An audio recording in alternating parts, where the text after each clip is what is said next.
cuộc sống thăng trầm, thế sự loạn lạc nối tiếp nhau, ai cũng phải tu tâm dưỡng tính để đạt đến một mức độ nhất định.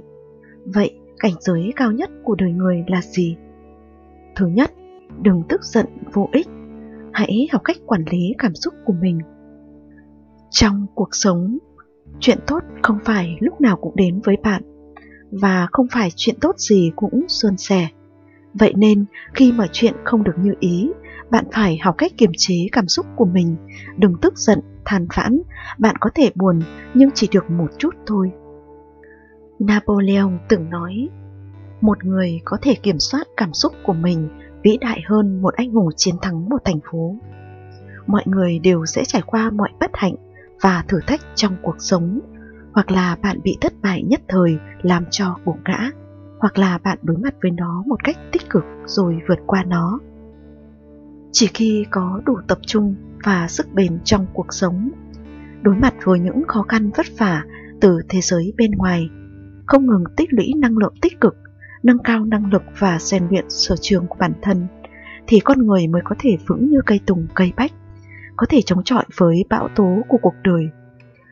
Cây tùng và cây bách đứng hiên ngang trên đỉnh núi, và khi cơn bão đang quét qua, hai loài cây này uốn cong thân mình theo gió để không bị gió làm gãy.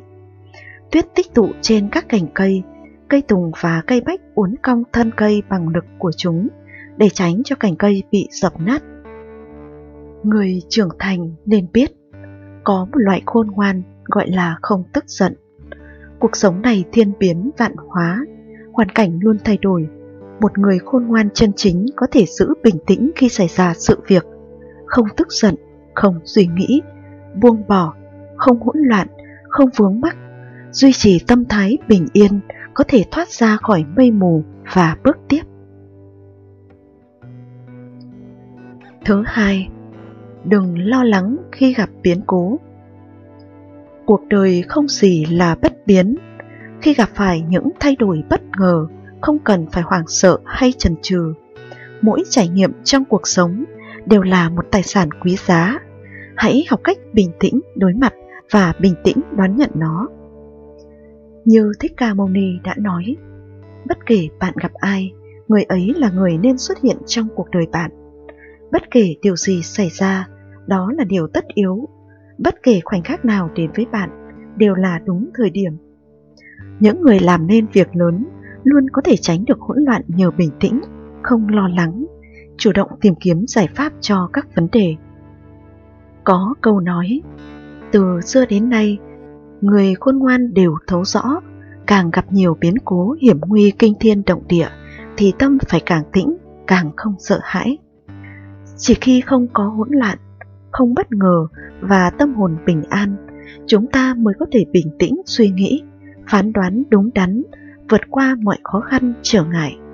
Khi biến cố ập đến, hãy bình tĩnh tìm cách giải quyết, không để bản thân bị áp đảo. Khó khăn sẽ có thể vượt qua, bạn có thể vượt nghịch cảnh để hoàn thành tốt mọi việc. Thứ ba, khi bị vu khống, đừng tranh luận vô ích. Có một chuyện ngắn giàu trí tuệ như sau. Trong quá khứ, Hàn Sơn đã hỏi, nếu có người trên thế giới vu khống, lừa dối, xúc phạm, cười nhạo, khinh thường, căm hận, ghét bỏ, nói dối ta thì ta phải xử trí như thế nào?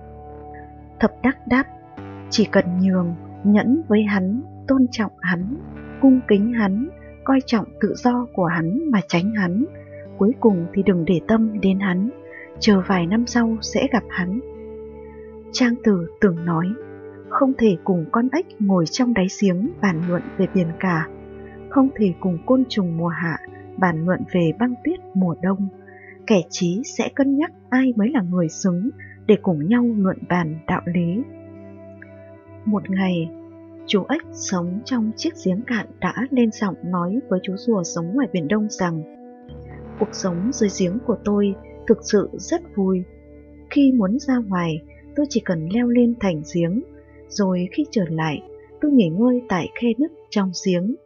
Lúc bơi lội, nước ngập đến nách, nhưng đầu tôi nổi lên trên. Tôi nhúng chân vào đám bùn mềm mại và chơi đùa với nó. Ếch nói tiếp, Hãy nhìn những chú sò, cua và cá xung quanh cũng đang hưởng thụ cuộc sống hạnh phúc như tôi. Không những thế, chiếc giếng này là lãnh thổ của tôi, chỉ phục vụ cho riêng tôi. Thật là một cuộc sống tuyệt vời. Sao anh không thử vào đây trải nghiệm điều tuyệt vời ấy nhỉ?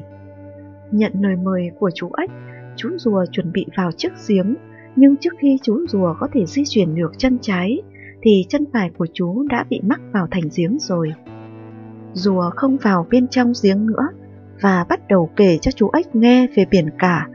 Biển bao lớn, có dùng cả ngàn dặm cũng không thể mô tả được sự bao la của biển. Cả ngàn thước cũng không mô tả được độ sâu của biển cả. Chú rùa kể, vào thời gian trị vì của vua Đại Vũ triều nhà Hạ, trong vòng 10 năm thì có 9 năm lũ lụt, nhưng mực nước biển không hề dâng cao. Vào thời gian trị vì của vua Thành Thang triều nhà Thương, trong vòng 8 năm thì có 7 năm bị hạn hán, nhưng nước biển không bị cạn khô, không bị ảnh hưởng bởi thời gian hay sự lên xuống của thủy triều. Đó là điều tuyệt vời khi sống ở Biển Đông. Nghe những điều tuyệt vời về biển cả, chú ếch đã chấn động. Chú bắt đầu cảm nhận được sự hạn hẹp của cuộc sống trong chiếc giếng nhỏ bé của mình. Môi trường sống sẽ hạn chế suy nghĩ của người ta. Cùng với đó, sự tự mãn và kiêu ngạo sẽ dẫn đến suy nghĩ hẹp hòi và nhỏ bé. Đó chính là hàm nghĩa của câu thành ngữ ếch ngồi đáy giếng. Chính vì thế, trong chương Thu Thủy, Trang Tử bàn rằng không thể cùng con ếch ngồi trong đáy giếng luận bàn về biển cả, không thể cùng côn trùng mùa hè bàn luận về băng tuyết, không thể cùng anh học trò trốn thôn quê hẻo lánh bàn luận về đạo lý. Loài côn trùng mùa hè không bao giờ trải nghiệm mùa đông băng giá, làm sao có thể tưởng tượng được băng tuyết của mùa đông. Cũng như con ếch ngồi dưới đáy giếng, dù có nghe chuyện rùa kể cũng không thể nào hình dung được biển cả.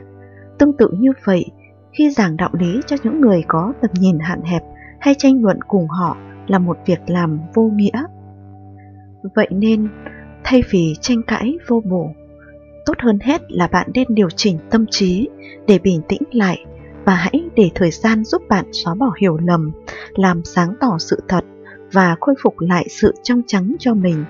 Đôi khi những lời giải thích là không cần thiết, bởi kẻ thù của bạn sẽ chẳng bao giờ tin lời giải thích của bạn, còn bạn bè sẽ không cần lời giải thích của bạn.